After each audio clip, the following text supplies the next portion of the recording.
설원으로 둘러싸인 외딴 곳에 위치한 집에서 한 남자가 일어납니다. 거실로 나가니 다른 남자가 캐롤을 들고 요리 중이었습니다. 그는 벌써 이곳에서 함께 지낸 지 5년째지만 서로 대화도 제대로 나눈 적이 없다며 크리스마스를 맞아 음식도 먹고 술도 같이 마시며 대화를 나눠보자고 하고 어쩌다 이런 곳까지 오게 된 것이냐고 묻습니다. 하지만 남자는 자신의 얘기를 하기 꺼려하며 상대방에게 먼저 얘기해보라고 합니다.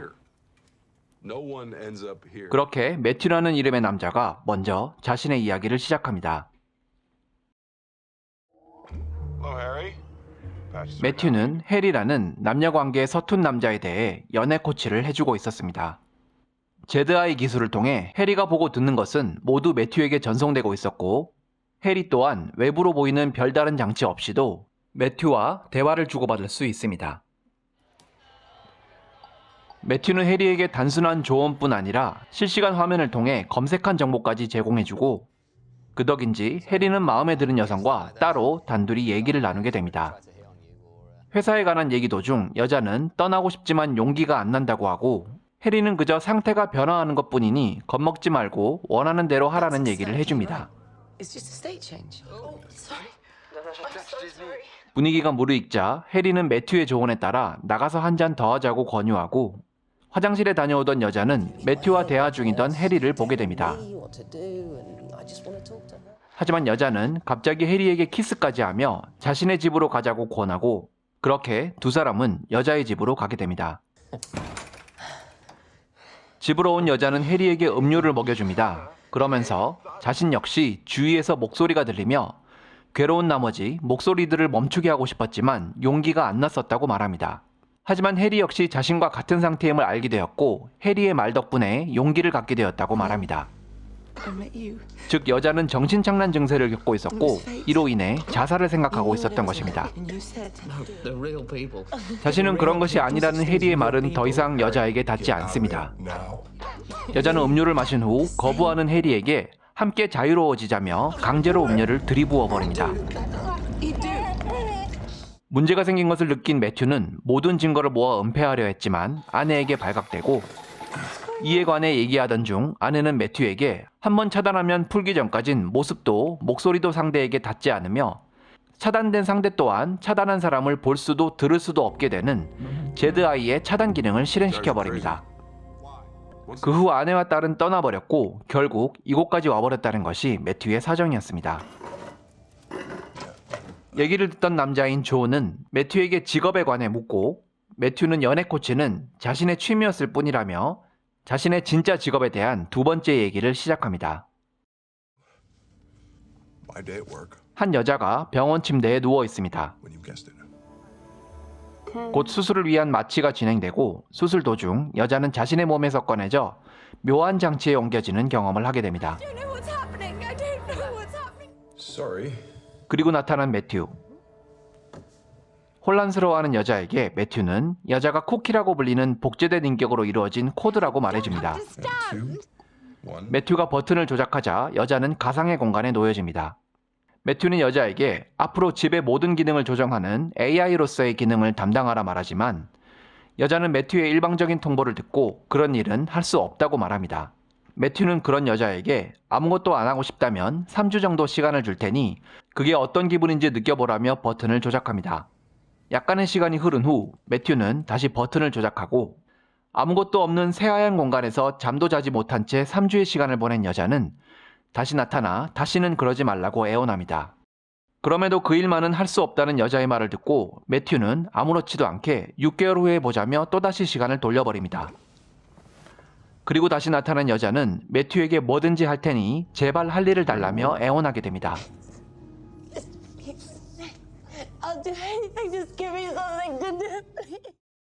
그렇게 여자는 진짜 자신의 집을 컨트롤하는 일을 하게 됩니다.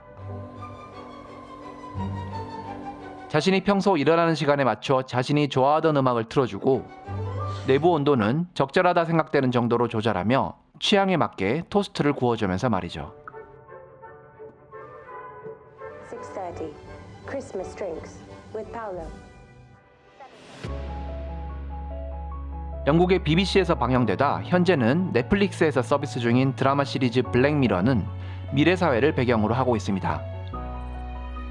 옴니버스 방식으로 진행되어 각각의 에피소드마다 모두 다른 내용들을 다루고 있지만 전체를 관통하는 공통점은 모두 이런 미래 기술이나 미디어의 발전에 대한 어두운 면을 조명하고 있다는 것입니다. 그 때문에 내용들 대부분이 굉장히 우울하면서도 충격적인 전개가 주를 이루고 있습니다. 오늘 소개해드리는 에피소드는 블랙미러 중에서도 상당히 높은 평가를 받은 시즌2의 스페셜 에피소드 화이트 크리스마스입니다. 드라마는 매튜의 과거인 두 가지 이야기를 통해 주요 배경 장치인 제드아이와 쿠키에 대해 설명하면서 마지막 조의 이야기로 넘어가고 앞서 나온 모든 내용들이 복선으로 작용하는 충격적인 반전으로 흘러가게 됩니다. 이제 이야기를 해보라는 매튜의 상황에 못 이겨 조는 마침내 자신의 이야기를 시작합니다. 조는 자신의 연인인 베스와 행복한 시간을 보내고 있었습니다. 그러던 어느 날 조와 베스는 자주 어울리던 친구들을 집으로 초대해 저녁을 함께합니다. 친구들이 떠난 후 조는 왠지 기분이 좋지 않아 보이는 베스를 걱정하고 베스는 그저 좀 피곤해서 그렇다며 먼저 침실로 올라갑니다. 혼자 남아 집을 정리하던 조는 쓰레기통에서 임신 테스트기를 발견하고 베스에게 갑니다. 베스가 임신했다는 사실에 조는 기뻐하지만 베스는 아이를 원하지 않는다고 말합니다. 좀 더 같이 대화를 해보자는 조의 말에도 베스는 그저 이미 마음을 정했다고 얘기하고 그 말에 흥분한 조를 보며 제드아이의 차단 기능을 실행해버립니다. 다음날 아침 조는 집을 나서는 베스를 쫓아가 어젯밤 일에 대해 사과하지만 여전히 차단을 풀지 않은 베스에게는 그 말이 닿지 않습니다. 베스는 집을 떠나 직장마저 그만두며 사라져버리고 차단 상태인 조는 이런 베스에게 메시지나 전화를 할 수도 없음은 물론이고 예전 사진에서 베스의 모습을 볼 수조차 없습니다. 몇 개월 후 조는 길거리에서 우연히 지나가는 베스를 보게 됩니다. 실루엣을 통해 베스가 아이를 지우지 않고 임신 중이라는 사실을 확인한 조는 베스에게 달려가 말을 걸어보지만 지나가던 행인의 신고에 의해 조는 법적인 차단 상태에 놓여 10m 이내로 접근조차 하지 못하게 되어버립니다. 베스가 매년 크리스마스마다 아버지를 찾아뵙는다는 사실을 알고 있던 조는 마침내 크리스마스 이브날 그곳을 찾아가고 확대 기능을 통해 아이의 모습을 보려 하지만 법적인 차단은 자식에게까지 적용되기 때문에 조는 아이의 얼굴도 볼 수 없었습니다. 하지만 조는 아이가 성장해가는 실루엣이라도 멀리서 확인하고 싶어 매년 크리스마스가 되면 그곳으로 찾아갑니다. 그렇게 시간이 흘러가며 조는 실루엣을 통해 딸이라는 것을 알 수 있게 되고 얼굴도 보지 못한 딸에 대한 그리움은 점점 커져만 갔습니다.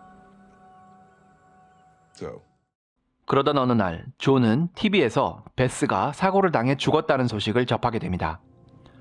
사망 후에야 차단이 풀려 몇 년 만에 베스의 얼굴을 보게 된 조는 슬픔해졌지만 드디어 딸을 볼 수 있다는 사실에 딸에게 줄 선물을 준비하여 베스의 아버지 집으로 향합니다. 그곳에 도착한 조는 설레는 마음으로 딸에게 말을 겁니다.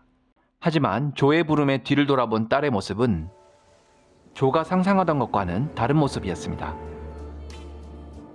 베스의 딸은 조와의 사이에서 태어난 것이 아닌 자주 함께 어울리던 직장 동료와의 아이였던 것이었죠.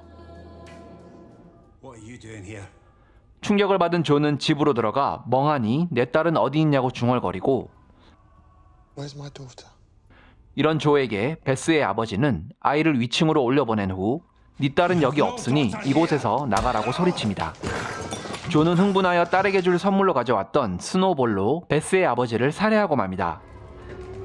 그 후 조는 그 집을 떠나버리고 시간이 지난 후 아이는 내려와 할아버지의 모습을 확인하고는 도움을 청하려 밖으로 나가지만 외딴 곳에 떨어져 있던 집에서 멀리 가지 못하고 아이는 그대로 추운 겨울날 밖에서 숨을 거둡니다.